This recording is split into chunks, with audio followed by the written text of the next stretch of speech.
अस्सलामुअलैकुम व्यूवर्स। मेरा नाम डॉक्टर जावेद है और मैं अपने YouTube channel physics by doctor Javed से आपसे मुखातिब हूँ। और आज हम फार्मूला सीरीज़ के पार्ट नंबर 57 के अंदर जो मल्टी वाइब्रेटर पढ़ेंगे उसे हम मोनोस्टेबल मल्टी वाइब्रेटर का नाम देंगे। और हमें ये पता है कि मोनोस्टेबल मल्टी वाइब्रेटर को दूसरे लफ्ज़ों में हम वन शॉट मल्टी वाइब्रेटर का नाम भी देते हैं। वन शॉट मल्टी वाइब्रेटर का नाम भी हम इसको देते हैं। वन शॉट का मतलब होगा कि एक दफ़ा हम इसे ट्रिगर करेंगे। So in this monostable multivibrator, the coupling from one state to the other uses one capacitor while the second connection is through a DC path. यानी वहाँ हमने एक रेजिस्टेंस लगानी है बस। तो सबसे पहले हम इसकी जो सर्किट डायग्राम है वो बनाएंगे और उसके बाद फिर हम आगे चलेंगे। तो यहाँ पर सबसे पहले एक ट्रांजिस्टर मेरे पास है जो जिसका कलेक्टर और जिसका एमिटर जो है वो मैंने इस तरह बना लिया। एमिटर को हम यहाँ आपको पता है कि हम ग्राउंड कर देते हैं। ये इसकी बेस हो गई।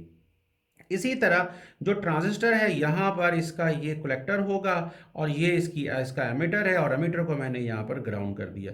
तो दोनों ट्रांजिस्टर्स को इसका नाम हमने Q1 रखा हुआ है, इसका नाम Q2 है। दोनों ट्रांजिस्टर्स को हमने यूज कैसे किया है? हमने इन्हें कॉमन एमिटर कॉन्फ़िगरेशन के अंदर इस्तेमाल किया है। और इसी तरह जो एक कैपेसिटर है यानी ये जो Q1 है मैं इसको यहाँ पर एक रेजिस्टेंस के थ्रू जो है ना इसके कलेक्टर के साथ जो है ना वो मिला दूंगा। यानी ये एक कलेक्टर के साथ मैंने इसको मिला दिया और दूसरा भी एक रेजिस्टेंस के तहत यहाँ पे कलेक्टर के साथ है। तो ये जो चीज़ है हमने इसको यहाँ पे करना होता है जी कि ये पॉजिटिव VCC जो है ना वो जा रही है यहाँ, ये पॉजिटिव VCC है। अब जो दूसरी चीज है ये Q2 जो है मैंने इसको एक कैपेसिटर के थ्रू जो है ना वो मिलाना है इसके साथ। और इसी तरह यहां पर एक और रेजिस्टेंस होगी जिसको मैं यहां पर लगा दूंगा। और इसी तरह यहां पर एक रेजिस्टेंस है और यहां पर जो मेरे पास बैटरी है वो नेगेटिव VBB अब मैंने यहां पर लगाई हुई है। तो जब मैंने यहाँ पर ट्रिगर करना है तो मैं ट्रिगर यहाँ कर रहा हूँ। यहाँ मेरे पास एक अदद कैपेसिटर है और यहाँ जो मैंने ट्रिगर जो है ना वो यहाँ पे करना है। तो ट्रिगर कैसे करेंगे वो भी हम इसको देख लेंगे अच्छी तरह से इंशाल्लाह। अब यहाँ ये जो हमारा जो ट्रांजिस्टर सर्किट है वो मुकम्मल हो गया। लेकिन सिर्फ एक यहाँ पर हमने एक अदद कैपेसिटर लगाना है। जो आउटपुट है ना वो हमें यहाँ पर मिलेगी, ये आउटपुट यहाँ पर मिल रही है। अब इनके जो नाम आप रख सकते हैं कि ये R1 है, इसी तरह इसको R2 कह दें, इसको आप R3 कह देंगे, इसको आप R4 कह दें, इसको आप R5 कह सकते हैं, इसको आप C1 कह दें और ये C है और इसको आप C2 का नाम दे दें। तो ये जो है ये आपके पास मोनोस्टेबल मल्टी वाइब्रेटर है। मोनोस्टेबल का मतलब है कि इसकी एक सिंगल स्टेट होगी। और वो क्या है सिंगल स्टेट? फर्ज कर लें कि ये जीरो जो है ना ये इसकी स्टेबल स्टेट है। तो फिर ये इसी स्टेट पे रहेगा अनलेस कि आप यहां से इसको ट्रिगर करेंगे। यहां से जब आप इसको ट्रिगर करेंगे तो इसने जाना है अपनी अनस्टेबल स्टेट की तरफ और थोड़ी देर के बाद ये खुद ब खुद जो है ना वापस अपनी स्टेबल स्टेट की तरफ मूव कर जाएगा। यानी ये वक्ती तौर पर इसने थोड़ी सी देर को अनस्टेबल स्टेट की तरफ रहना है, फिर इसने वापस स्टेबल स्टेट की तरफ में आना है। तो इसकी इसी कैरेक्टरिस्टिक्स की वजह से, इसी फीचर की वजह से हम इसको टाइमर का नाम भी देते हैं कि एक खास टाइम के लिए इसने अनस्टेबल स्टेट की तरफ जाना है, फिर वापस जो है वो स्टेबल स्टेट की तरफ आ जाएगा। अब ये ट्रांजिस्टर वर्क कैसे करता है अब हमने इसको अंडरस्टैंड करना है। उसके बाद फिर मैं इसकी जो डायग्राम है ना वो भी मैं बनाऊंगा। तो सबसे पहले आप देखें कि ये नेगेटिव VBB जो है ना वो यहाँ पर मैंने अप्लाई किया है। तो ये जो नेगेटिव VBB है इसका मतलब होगा कि ये कौन से ट्रांजिस्टर से जुड़ा हुआ है? ये Q1 के साथ। तो यहाँ पर लो वोल्टेजेस है। तो जब Q1 ट्रांजिस्टर की बेस पर हम लो वोल्टेज देते हैं तो ये वाला जो ट्रांजिस्टर है ये ऑफ स्टेट में रहता है। यानी कि ये कट ऑफ रीजन में ही रहेगा।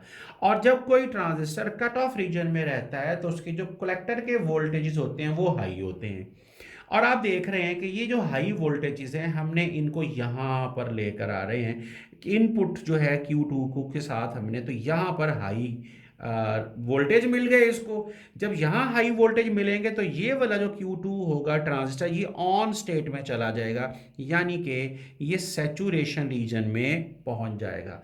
और जब भी कोई ट्रांजिस्टर Q2 टाइप अगर ये ऑन हो तो उसके जो कलेक्टर के वोल्टेज होते हैं वो कैसे होते हैं, वो लो होते हैं।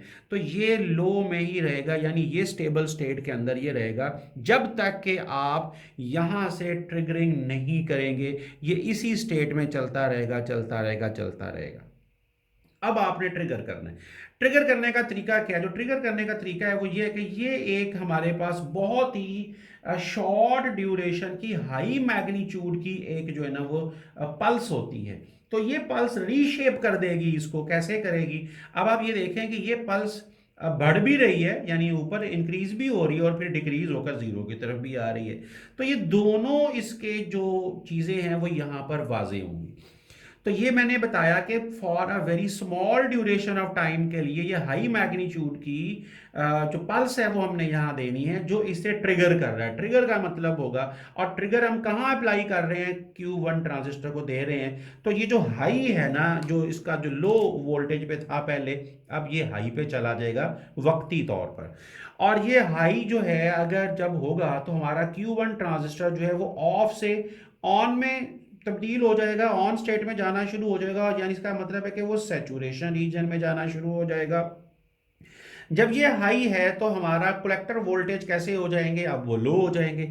अब ये लो वोल्टेजेस जो हैं वो यहां से इस तक आएंगे, अब ये लो वोल्टेज बन गए। अब ये लो वोल्टेजेस जो हैं वो Q2 ट्रांजिस्टर को ऑन से ऑफ स्टेट में ले आएंगे, यानी कि कट ऑफ स्टेट में ये जाना शुरू हो जाएगा। और आपको पता है कि जब भी कोई ट्रांजिस्टर कट ऑफ स्टेट में हो तो उसके जो कलेक्टर के वोल्टेज होते हैं वो हाई हो जाते हैं। इसका मतलब है ये जो है ये राइजिंग एज की तरफ चला जाएगा अनस्टेबल स्टेट के लिए। और थोड़ी देर बाद इसने खुद ब खुद इधर क्यों आना है? क्योंकि ये जो चीज है कि हाई मैग्नीट्यूड की पल्स राइज हुई और फिर फॉल भी कर गई। जैसे ही फॉल करके ये जीरो पर आएगी ये सारा कुछ वापस होकर अपनी फिर से स्टेबल स्टेट के अंदर लौट आएगा। तो इसे कहते हैं वन शॉट मल्टी वाइब्रेटर या one time trigger multi vibrator, या इसे आप मोनोस्टेबल मल्टी वाइब्रेटर का नाम देते हैं। तो in this monostable multivibrator, the coupling from one of the stages to the other uses one capacitor। ये कैपेसिटर यूज किया। while जो दूसरी चीज है कि हमने ये डीसी पाथ जो है ना वो यहां पर रख दिया है। तो हैंस मोनोस्टेबल और as it is sometimes refer to as one shot. तो वन शॉट हमने ट्रिगर की वजह से इसको बोलने। This circuit maintains a single stable state except when a triggering pulse is applied. जब तक आप यहां से ट्रिगर नहीं करेंगे ये अपनी स्टेबल स्टेट को छोड़ेगा नहीं, लेकिन छोड़ेगा भी थोड़ी देर को फिर वापस आ जाएगा। Then the state changes for a predetermined length of time set by the RC time constant. ये जो आरसी टाइम कांस्टेंट है हमारे पास उसके जरिए हमें चीज मिल रही है of AC coupled part of the signal path. तो ये सिग्नल पाथ जो है वो ये वाला जो आरसी आपके पास नेटवर्क चल रहा है ना, यहां से फिर हम इसको डिटरमिन कर सकते हैं। तो यहां जो हमारे पास ये जो अनस्टेबल स्टेट आती है इसे हम क्वाजाई स्टेबल स्टेट का नाम भी देते हैं या मेटा स्टेबल स्टेट का नाम देते हैं कि वक्ती तौर पर एक स्टेट आ जाएगी जो अनस्टेबल होगी। उसके बाद हमारा जो मल्टी वाइब्रेटर है वो दोबारा से अपनी स्टेबल स्टेट की तरफ लौट के आ जाएगा, क्योंकि इसने दोबारा, क्योंकि जैसे ही ट्रिगरिंग जो है वो यहां से डिक्रीज हुई इसने दोबारा से जो है ना वो चल पड़ना है, इसने दोबारा इसको लो कर देना है क्योंकि ये नेगेटिव मौजूद है। अब हम देखेंगे कि इसका जो वेव फॉर्म है वो हम कैसे बना सकते हैं, क्योंकि मल्टी वाइब्रेटर जो होता है ये हमेशा हमें स्केयर वेव फॉर्म देता है। तो अगर मैं इसकी वेव फॉर्म बनाऊंगा तो वो कुछ यूं होगी, जैसे मैंने पहले भी कहा कि यहाँ टाइम और यहाँ वोल्टेज होता है, ये VC1 के लिए, और यहाँ भी टाइम और ये VC2 के लिए जो है ना वो हम बनाते हैं। तो यहाँ पर आपको एक जो चूंकि हम जो आउटपुट ले रहे थे वो Q2 के लॉन्ग ले रहे थे, तो वो यहाँ से हम इसको लेके चलेंगे। ये इसकी थी स्टेबल स्टेट पहले, फिर वक्ती तौर पर हमने इसको क्या किया कि ये अनस्टेबल स्टेट में गया और फिर वापस इधर आ गया। और ये क्यों गया था? क्योंकि हमने यहाँ से एक हाई मैग्नीट्यूड की एक जो है ना ये एक शॉर्ट ड्यूरेशन की पल्स दी थी, ट्रिगर किया था। यानी ये जब हमने दिया तो ये अनस्टेबल स्टेट में चला गया, तो दूसरा जो ट्रांजिस्टर था वो पहले ऑन था और उसके बाद वो ऑफ हो गया, उतनी ही ड्यूरेशन के लिए जितनी ड्यूरेशन के लिए हमने इसको देखा। तो यहां हमें ये बात समझ में आ रही है कि जो फर्स्ट टाइम जो था ना Q2 जो था, हमने उसको क्या लिया हुआ था, हमने उसको Q1 जो था हमने उसको ऑफ लिया हुआ था। तो मैं यहाँ पर Q1 को अगर ऑफ रखूंगा तो Q2 को ऑन रखेंगे, यानी अगर ये ऑन स्टेट है ये ऑफ स्टेट हो जाएगी, ये वाली ऑन स्टेट हो जाएगी। यहाँ अगर ये ऑफ है तो ये ऑन स्टेट में आ जाएगा, फिर ये ऑफ। यानी आप किसी भी तरह अगर हम इसको VC2 कर लें, इसको VC1 कर लें, तो फिर हमें ये सब बात समझ में आती है कि जी ये Q2 ट्रांजिस्टर के लिए है, ये Q1 ट्रांजिस्टर के लिए होगा।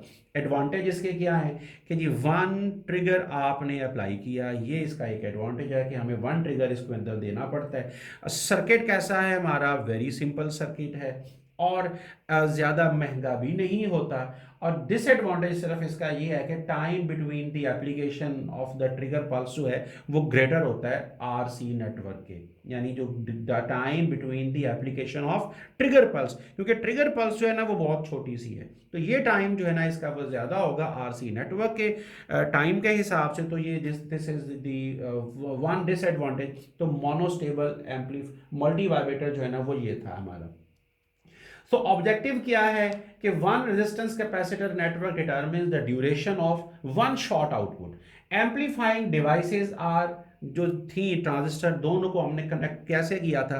कॉमन एमिटर कॉन्फ़िगरेशन में हमने इसको सेट किया था। तो ये थी जी हमारी 57th part of the video of my YouTube channel. So इसके लिए 58 तक के लिए डॉक्टर जावेद को इजाज़त, जिसमें हम बाइस्टेबल मल्टी वाइब्रेटर पढ़ेंगे। तो तब तक के लिए अल्लाह हाफिज़, अपना ख्याल रखिएगा।